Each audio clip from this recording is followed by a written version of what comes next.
Srdečne vás vítam, milí priatelia, pri dnešnom priamom prenose. Dnes tu máme vzácnu návštevu Majku s dcerou Mijou, ktorá bola na ošetrení pred, kedy to bolo v apríli, 14. apríla. No Majka, čo dcerke bolo, keď ste prišli? No, strašne plakala. Nemohla sa vykakať. Každý deň skoro sme používali rektálnu rúrku, aby sa vykakala a nechcela sa sama od seba pretáčať. Videl som teda, tu sme skúšali, že on ťahala nohu iba pod sebou, akože, a také to bolo, tá chodza bola obmedzená. Ja tu mám ešte napísané, že teda boli brucho. Áno, Bolo brúško, mala takú hrču na bruchu, ktorá už pri ošetrení zmizla, keď si dobre pamätám. No, zápchy, anémia, v noci zle spáva. Vlastne z tohoto všetkého zle spávala. Samozrejme, zjavne mala bolesti nejaké, pretože ja som mi ju vyšetril, aj ošetril a skutočne môžem povedať, občas sa to stáva, ale bola v ťažšom stave, ako keď ste bola vy na ošetrení. To dieťa 8-mesačné vlastne bolo ťažšie zasiahnuté a tie blokácie funkčné tam boli naozaj masívne. Čo ste podstúpili za ten čas, odkedy to mala? Viete, ako dlho?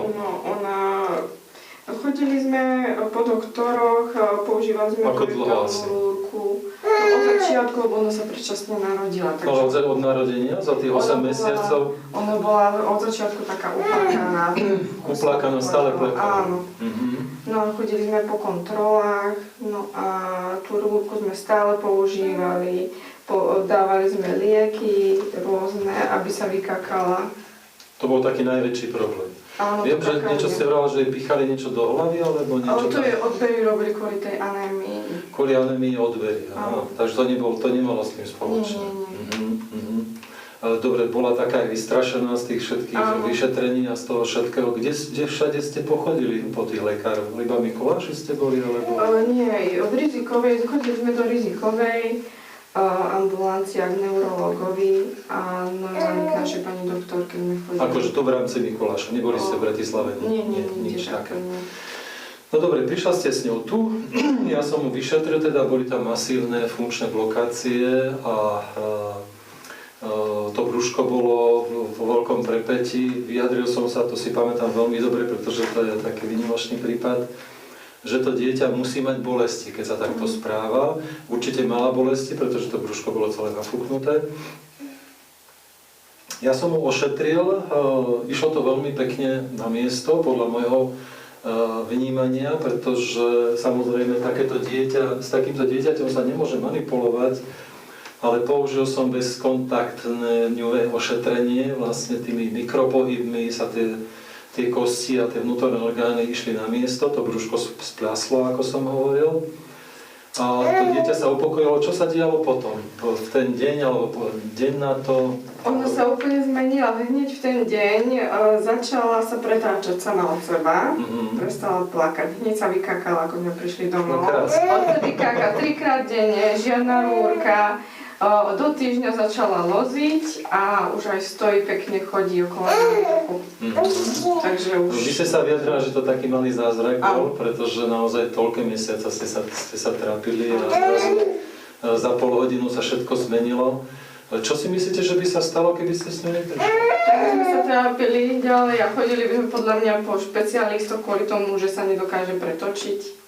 Alebo nevedela chodiť a ona si sadla, jednu nohu mala pod sebou a ťahala sa akože na tej jednej nohe. Potom okamžite po ošetrení sa už stávala, už sa pretočila, už sa správala ako normálne dieťa, ako váš starší syn.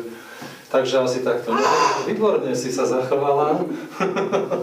Ja mám z toho veľkú radosť a vy teda vám sa veľmi uľavilo, pretože to bolo veľmi náročné vidieť, ako dieťa trpí a plače v jednom kuse.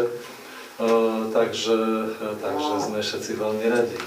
Ďakujem za dôveru Majke, že sa teda obrátila na nás s dcerkou.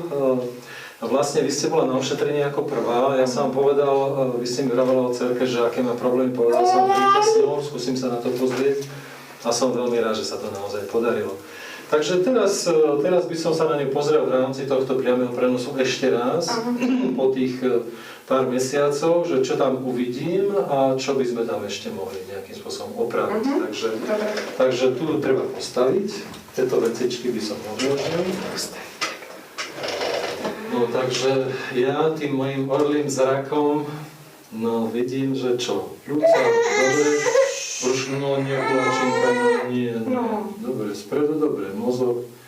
Trošku ten mozog je taký nejaký, nie až taký spolupracujúci, ako keby som to videl. Ja sa môžem myliť, môžem mať vždycky pravdu. Dobre, chrbtom po mne dajte. Moja. Dobre, tam je maminka. Tu má trošku krivo panvu. Tu má nejakú blokáciu. Toto je také, že to nic s tým, hej? Nic s tým. No dobre, takto ja nahmatám takto. Zjavne má pravú stranu dole. Takže pozriem sa na to, že čo to tu blokuje. Tu je jedno rebierko. Takýmto spôsobom to rebro je na miesto. Toto napravil či už takým deťom, alebo no nič, to som ti neoblížil a tá panva už vyzerá, že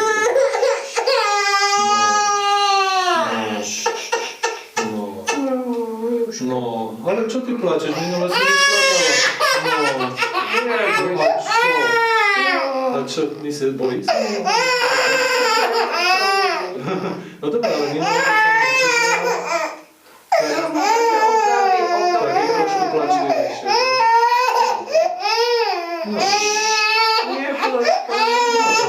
No. Tak ja dúfam, že to bude najlepšie. Necháme vyplakať, hej? No. V každom prípade nevidím tu nejaké zásadné chyby, takže dúfam, že to bude najlepšie. No za maličko. Takže teraz počkáme na chlapčeka, Maxima, ktorý ešte nebol na ošetrení a v rámci tohto priameho prenosu ošetrím aj jeho. Vyšetroval som ho, Anička donesie papiere a nie je taký ťažký stav, ako bola Mia a ja dúfam, že tiež sa mu tiež dokážem pomôcť. Takže chvíľočku počkáme, kým prídu, kým sa vymenia.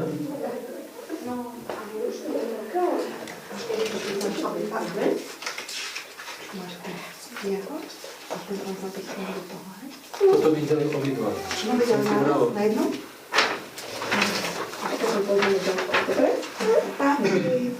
No. Dobre, takže chlapec má, koľko má? 2,5 roka. 2,5 roka. Diagnóza je, že zle teda také, čo má nejaký problém, takže zle dýcha. Ja keď som pred týmto vlastne prenosom som ho diagnostikoval, mal funkčnú blokáciu alebo blokáciu stavca nejaký TH stavca asi 7 alebo 6. Napravil som mu to, pretože som mu chcel hneď pomôcť a myslím si, že to dýchanie by sa mu zásadne mohlo zlepšiť. Ale teraz tiež ešte to tak detailne pozriem a urobím ešte, čo sa dá, aby to bolo lepšie. Takže zle dýcha cez nos, v noci sa budí, slzné kanáliky boli upchaté, občas ho boli hrdlo a nožtek, asi má problém s imunitou. Tu si treba uvedomiť, že malé deti, či už také malé ako my, alebo synček, stačí malá alebo jedna blokácia niekde, ktorá zasahuje alebo ktorá ovplyvňuje životne dôležitý orgán, ako je srdce, plúca alebo mozog a to dieťa môže mať vážny problém, ten zdravotný stav môže byť hodne dolu. Takže je veľmi, veľmi dobré, keď sa takéto dieťa ponapráva, dá sa to veľmi jemne na miesto, aby to bolo všetko v poriadku. No takže, keď som ho vyšetroval, tak som vlastne zistil, že má spadnuté rebrá. Tu jednu stranu klasicky, tie rebrá majú byť pekne rovno voči sebe, on to má spadnuté dolu. Tú ľavú stranu to je veľmi často aj u dospelých, aj u detí. Keď sa to napraví okamžite väčšine, 90%, neviem čo je vám, sa začalo lepšie dýchať, áno. Vy ste bola tiež na ošetrenie, ešte povedzte Lejka, vy, že ako to bolo, keď ste vy bola, s čím ste prišla vlastne? Tie vaše papiere to nemám. Ja som mala migrény, krčné chrbtice, až migrénózne stavy, nezaberali mi lieky žiadne už. Akože už dala ste si tabletku a nič? Nič. Už som bola z toho taká zúfalá a potom som vás našla na internete. No. A ako som bola u vás, tak tabletky už nepotrebujem. Bolo tam zase, väčšinou to býva Atlas, keď nie je na mieste, alebo niekde v Krčnej. Neviem, čo všetko som už robil, ale zjavne sa to podarilo. Tiež to bolo také, ale Majka je veľmi dobrá povaha, ako vidíte, veľmi jemný, príjemný človek a takýmto to ide veľmi dobre, musím povedať, to je veľmi vážna vec. A veľmi dobre sa to podarilo, pretože ten stav sa zásadne zlepšil. Hej. Okrem tých migrénóznych stavov a bolesti hlavy ešte niečo ste mali predtým? Viete čo, ešte ma bolelo bedro. No. No tam ste vraveli, že mám vyklbené, no a už ma neboli. No. Už neboli. Keď niečo neboli, to znamená, že by to mohlo byť v poriadku. To je tak, takže výborné. No, tak celá rodina bude za chvíľu preservisovaná a opravená, lebo ide o to, že skutočne človek má dosť starostí od rána do večera, všelijakých možných. Nie je to ešte, aby trpel tak, ako by nemusel. Že má zbytočné bolesti, ktoré sa veľmi, veľmi ľahko a veľmi rýchlo dajú odstrániť. Veľakrát naozaj úplne zázračne. Takže chlapec Maxim, dvojka stav, vrával som, že spadnuté rebra tu sú na tej strane, lopatky sú pohnuté nesprávne a tie blokácia tam bolo toho stavca a obidvoch rebier vedľa stavcov na jednej a na druhej strane. Takže teraz skúsim ho ošetriť, aby to bolo teda v poriadku.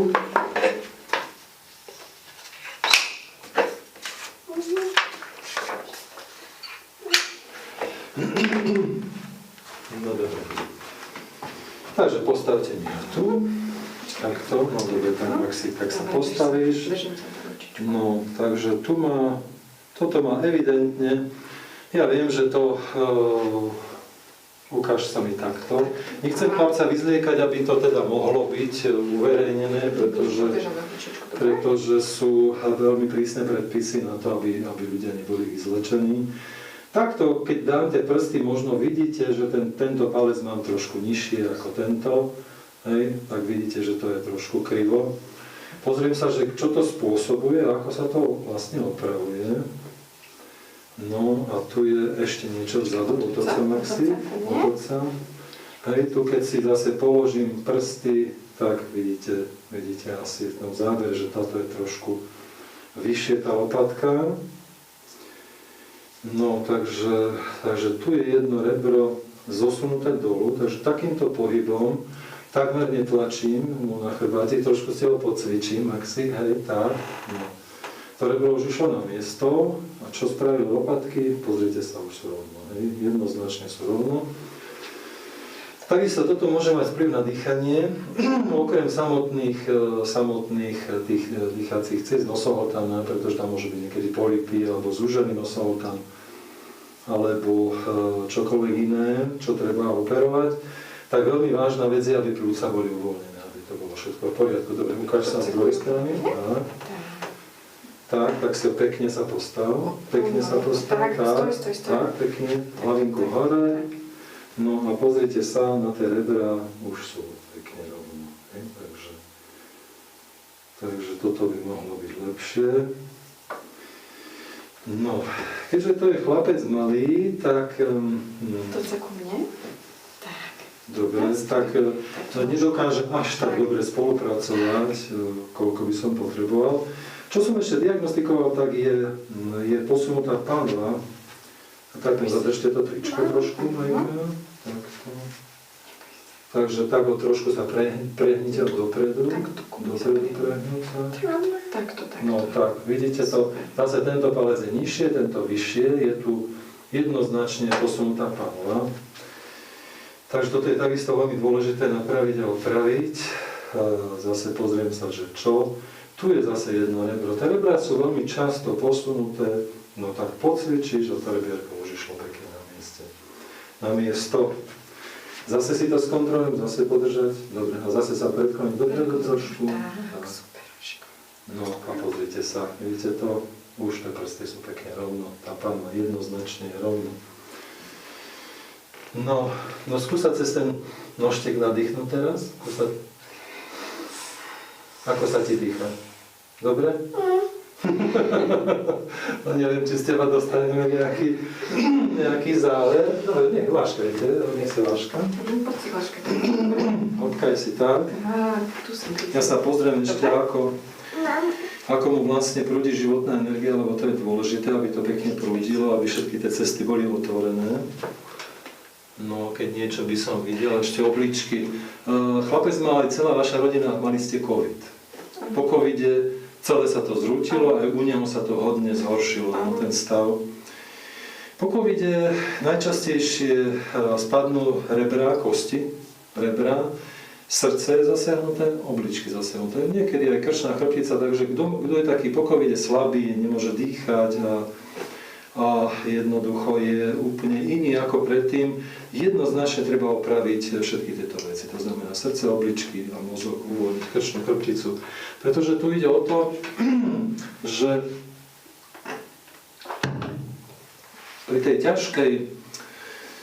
pri tom ťažkom stave, pri covide, keď je ťažký stav, tak ten organizmus celý skolabuje, celé to spadne ako keby.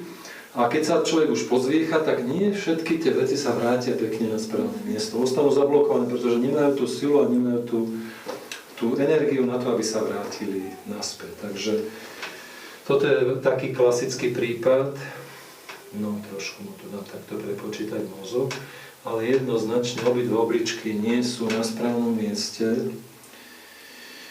Takže teraz sa pozriem, že čo by sa s tým dalo. Štítnu žľazu ešte som zachytil, že takisto nevschopila sa ako keby, a možno bolo aj predtým, ja neviem, nie celkom dobré. No a srdiečko takisto. Srdiečko musí mať svoje miesto. No, dobre. Nech daj si tak ručinky dozadu. A ručinky, no ty sa pekne vidíš to, no tá Mia to plakala, a minule vôbec neplakala. Ona teraz, Je keď taká, vidí cudzích ľudí, tak je tak. Trošku taká potom covide, tak? Taká, áno, presne po covide. Taká ublížená. Nie? Ani k svojim rodičom nechce ísť. Nechce ísť ku svojim Iba rodičom? k nám, s mužom. No. To ešte pekne vydržala. No tak my sme na zdravie. Tak dám to prepočítať, tie obličky, tu bolo treba ovplyvniť mozog na určitom mieste. A vyzerá, že to by sa mohlo vschopiť trošku. Aký je behavý? Ako je taký beha? Áno, má energie. Áno. No dobre. Ešte pozriem atlas. To som ti nekontroloval. Zdá sa, že atlas je doprava. Trošku nesprávne atlas. Atlas bol doprava. To si ja vždycky píšem pri každom človeku, ako má atlas.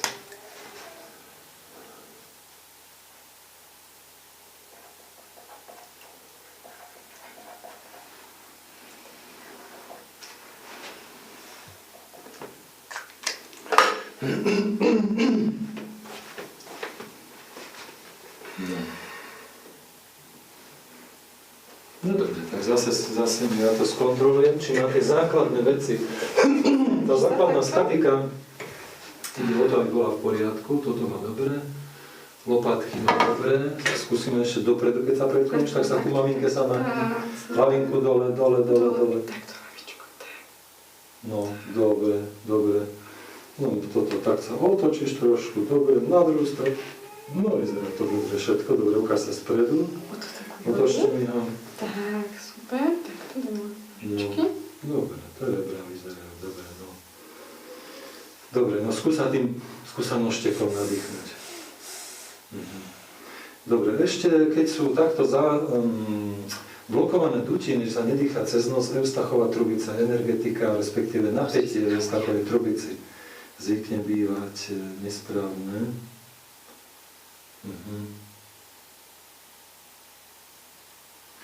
Občas mávam také, že sa nedýcha dobre cez noc a niekedy sa to dá pekne upraviť.